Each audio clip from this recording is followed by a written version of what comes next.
So, hey there, today guys I'm going to be covering kiting, basically, how to do it, and you know how we talked about in the last video, how to angle, how to avoid shots, and how to effectively mitigate the damage you take. This is in the case of overmatch. This is where things can overmatch your armor regardless of how you angle. So if you're giving this sort of angle or this sort of angle or even bow on, it doesn't matter. You can still penetrate your armor. You don't want to give broadside though, because they have a higher chance of citadeling you. You know, so you got to dip and dive and dodge. You got to use cover, you got to use your concealment. So I'm going to show you a match in the Oba, and I'm using everything the Oba has to offer to help me win the game. Let me go over the build of the Oba. Now, this build is all builds are up to you. It's how you feel about the ship, how you want to run it. But I'll give you my build so you can take a look. What do you think? You know, so aiming systems on here for all these things stated in the bottom left. Dispersion, torpedo traverse speed. It's not the traverse speed of the torpedoes. It's the actual torpedoes themselves. The mounter on them. It's how fast they turn. These things here. They turn faster. Secondary range, nice, I guess, but not really great. Main battery's alright, I guess, but I don't like the extra reloads. Cruisers are DPM, damage per minute. Propulsion or steering are good choices. I wouldn't go off damage control. And this ship at the minute is fully upgraded, but when it's not, you have to play more careful. So I'll go over the commander build here. Now this is an event commander. I will go quickly over a regular commander, but this is what I'd run for the event commander. You can run Ingenious. You can see what this thing does. I'm not going to go over it right now. You can also pause the video. You can go for Beyond Range. I went for Beyond Range because cruiser range is very essential, very important, and very good. Now, because it's a legendary event commander, you get this skill called Arsonist. So you get increased fire damage by 8%, HE shell damage by 10%, and the 10% incoming damage added on, which is a bad thing. That's why it's in orange. Now, it's definitely worth taking that skill, particularly for myself, because if you can mitigate the damage, it really does help. You can run the Sponge skill to help reduce that, so it's only a 5% debuff, and you've got Fixated for increased accuracy, basically. And then I went for legendary skill, Reforestation. Now, if I was going to go for a regular commander, something you can get without having to pay money, so go for MIKAWA here. Base trait, very good. Concealment for your cruiser. Ingenious, full speed ahead. Ingenious does that, so you know this. Full speed ahead increases the speed, and the rudder shift to help you speed up. Malicious, rudder shift helps you dodge shells faster and speed faster.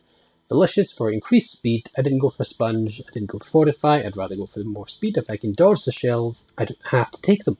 So Steer Clear again for more rudder shift. Fully packed for the additional radar. I could go for Buy the Book. I think probably Buy the Book's better, but I think I'm going to stick with my current build. So I went for Lemonnier. Helps reduce your fire. Say you want to go dark, you don't have to wait the full 20 or 30 seconds, I believe. I think it's 20, could be wrong. I think it's 20. And then you've got Nikolai Kuznetsov for more range, because this build doesn't have much range. But that's another wee pointer out. Be careful about leveling your commanders. I've been playing this game for quite some time, so a lot of my commanders are high level. But be careful who you want to level. You never know what legendary commander might pop up. You never know what stuff will come into play. So just don't level them too much. Level everyone to like 7. 7 is a nice round number. 7 is good. 7 is good for most things. Because 7, let's say if you go to, let me go to Azure Lane first because I haven't got it leveled up at all. You can get them up to 6 without spending any promotion orders. It's just Commander XP, which you get pretty frequently. When you get to 7, you unlock the first inspiration slot, which basically the base trait of a commander. So that's for example, Condo here, Condo, gives you covert, increases concealment of your battleship. So if I was running Fizzo and I had that trait on, it would be under inspirations there. So they'd get that base trait. You wouldn't get anything from the commander itself, you just get the base trait, how well leveled that up is. So my battleships will be 3.6% more stealthy. I could run Condo, or I could have him in the inspiration slot. Now, when you get to rank 11, you get 2 inspiration slots. So, if you find someone you really like, definitely level them up, but just be careful. You know, you can see some people haven't leveled up as much. Yamamoto I didn't really use. Willis Lee I didn't really use. George Dewey I didn't really use. Kincaid I didn't really use. You know, some commanders you tend to neglect because they're not focused to your playstyle. But Kincaid might be a good choice for you. It all depends and stuff like this. So please be aware of that. And without further ado, I'll get into the match. This is me demonstrating to you as much as I can kiting and how to do it. So we're finally in our first standard match. Otherwise have been an AI. So I'll show this. First thing I do, I look at the roster and see what I have to fight against. Because I know more about the ships, I can see what ships I need to look out for, what ships have a particular fast shell velocity, which means I need to either avoid shooting at or be very vigilant when trying to shoot them because their shells they're faster. So slower battleships are much more easier to deal with in terms of their shell speed and stuff like that. So like the French are quite quick, the Italians are very quick, one battleship, but still the Japanese are quick as well. So stuff like this. So in boats like the Japanese cruisers here, the Ioba, you don't want to be pushing, you want to be fighting, then retreating / kiting. So kiting is running away from the target, or even reversing towards them, while presenting a very steep angle and changing your speed and your position, your direction as well, in order to dodge incoming shells while shooting at the enemy. Now, the Ioba and all the Japanese cruisers excel at this. They boast with high alpha strikes in their HE fire chance with their HE. A good Ioba game, you'll probably use HE most of the time. As I said with the rule, AP is still very good to use in this boat. If you get a broadside cruiser or even a broadside battleship that you've already set on fire, definitely use AP. Additionally, you have rear angled torpedoes that fire from the rear. See that there? So they're more for area denial than actually really hitting much, but it's worth firing them. You never know what you might hit. I definitely tried to fire it in the cap there in the hope maybe the destroyer will come in. You know, maybe 60% of the matches it won't work. The additional 40% other matches, much more helpful. So stuff like this, all wee little things. So King George, at the minute, I'm not having too much great luck heading over the island, but I'm hitting him. And remember how we spoke about last video, line of sight? I'm undetected. I didn't get the salvo to hit him, but that's not the point. I fired from complete still. If I stay here, see, I'm just slowing down, so I want to stay here. I'm still hitting the island a little bit. It's just bad timing on my part. See, the indicator says it's flat, but it's not necessarily, so you need to be a bit more careful of actually trusting the indicator. So trying to speed up a little bit. I've gone a bit too far, so I want to try and get some tantalizing shots here. Now look at my positioning. This is another really important thing. Positioning is what wins you games, gets you high damage games, and what really brings you out on top of other players. If you get a good position, then you've got a massive lead, massive advantage over people. See this Bayern here. He's going to have to turn his guns the other way, away from the main force to shoot at me. So if he does that, he's not shooting at the majority of ships that have a better chance of killing him. Meanwhile, I can burn him, I can deal him pretty poorly. Now, this is what I said about ships. If you don't angle correctly, this stuff can happen. This is me making a mistake, okay? And I'm going to make another mistake very shortly. Alright, dodge that salvo, but you see how I'm going to sail into an island there. This is not how you should be doing things. This is what happens when you mess up in these cruisers. I'm shooting back and I really shouldn't be. I should be retreating. This is a bad play for me.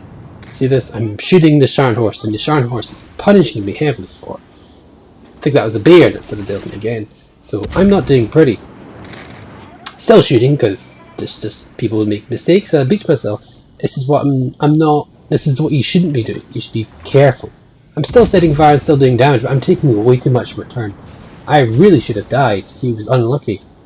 to kill me in that cell. Didn't do it, but he was very lucky not to have. I was very lucky not to have been killed there. This is what you shouldn't be doing this. This is what happens when you give even an angle presented at some battleships. They overmatch you. They just mess you up. The Scharnhorse you can angle against, King George and the Bairn you cannot, but even if you angle against Scharnhorse, you're still going to take high damage hits, and from the rear, probably Citadeled. You see what happened there, so this is me being a bit more cautious now. Fire these torpedoes because I can, not because I've made it a thing for it. The guns are still the bread and butter of this boat. And you're going to see shortly, I learned from my mistake here, and I'm like, okay, I made a massive mess up here, you know. Let's not do that same mistake again. So, I'm still shooting, but I've got a lot of cover right now. I can hide behind this island. I can do a lot of stuff here. So, just looking about. Okay, trying to get my guns turned at the minute. Okay, that gun's taken out. King George was paying attention to me, so I need to be aware of that. Let's go dark. That you see here, planning torpedoes. Just fire them in a general direction. You never know what they might hit. I've taken a lot of damage. I used my stealth to my advantage there. I went dark and I went behind an island, breaking line of sight. So any chance of them spotting me is gone because of the island. Now, this King George is pursuing me, so he's my biggest threat. There's also a Pensacola there, who could be a major threat as well. But unfortunately, he wasn't much. Now, you see that indicator? I don't know if you saw that very briefly. It said I could shoot over the island, so I'll take that shot. Unfortunately, there's a plane that's spotting me, so that's rather bothersome. King George can probably loft shells over this island, just my guesstimation, so I need to be aware of that. Now, King George is going to run into these torpedoes. He's going to take one, I believe. Yes, he's also been set on fire, so probably burned his damage control off that one. Which means if I set him on fire again, in this short time period, it will last for the full duration. Now, you see him shooting his guns there. He's trying to go for that. I can do my best to turn away from them. Just turned away from them. I didn't alter my speed this time, but you never know, I might do it next time. I got the sub it being unpredictable. If you do the same maneuver every time, then they're going to know what to do. Set him on fire, that's a permanent fire. So he's being harassed. Pensacola's shooting at me, turning away from his shots as well.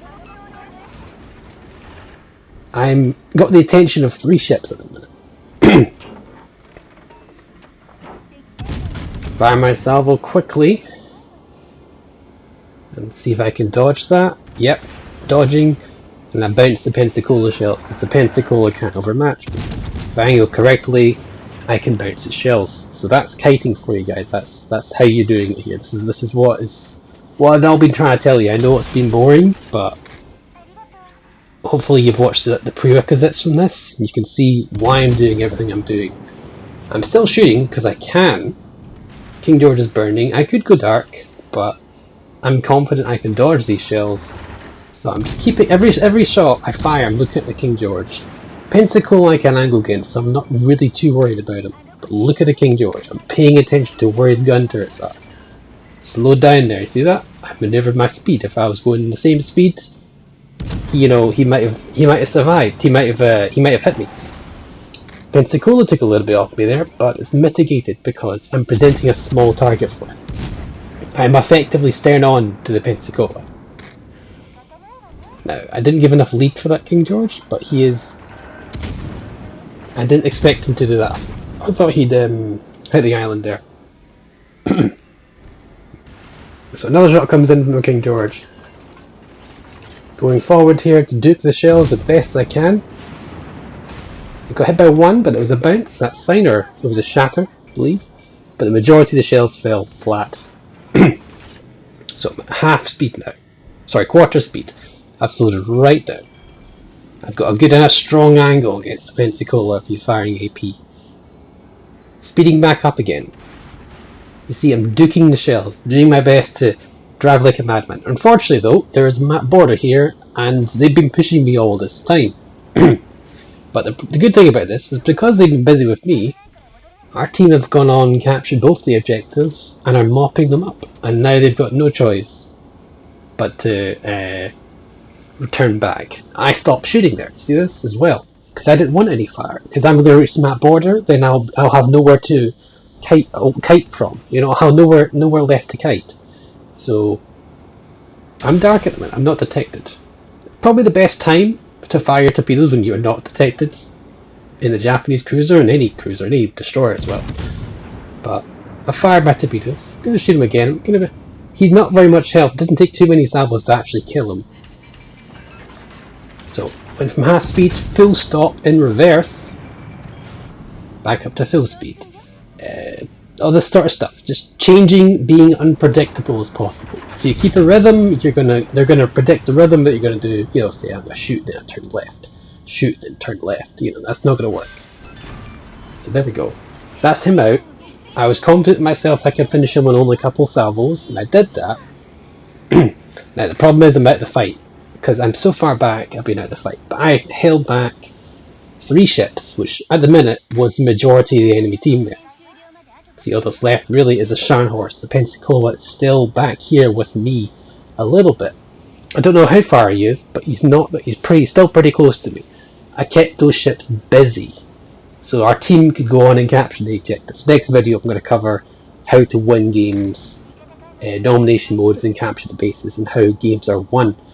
But you can see here, this is kiting. You see how the mistake I made at the start cost me, I nearly got dev struck, nearly got completely devastating strike, just completely destroyed in one salvo.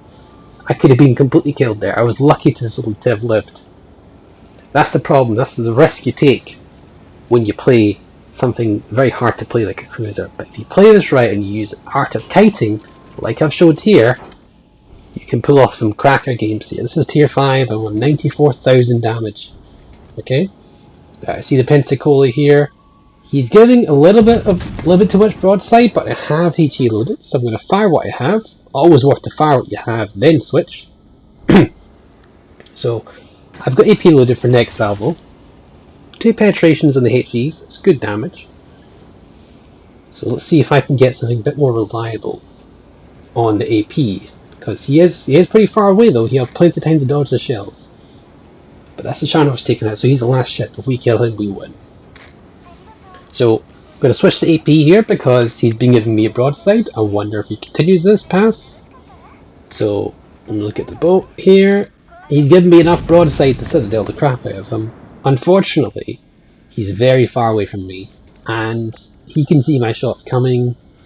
He's probably duke my shots at this range, because he is a cruiser. 1 overpen, unfortunately. Now, that Roma over there ripped a new one. I believe the Roma is the one that's going to kill him. I don't even land any shots at this point. Purely because I can't see him, I don't know what he's turning, I can't see anything, I can't look over this island.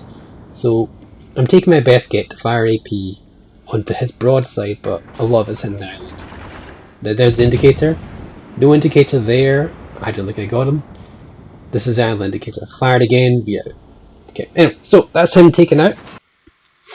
97,000 damage, 73 shell hits, and 7 fires. Second in the team with a relatively high score. I believe like over 100,000 was the high caliber of that game. So yeah, really good examples of what not to do, what to do, and using your ship to its advantage. I used the stealth, I used the torpedoes, I used the fire chance, I did what I could to pull the enemy team towards me in that effort to try and shoot me and hopefully fail.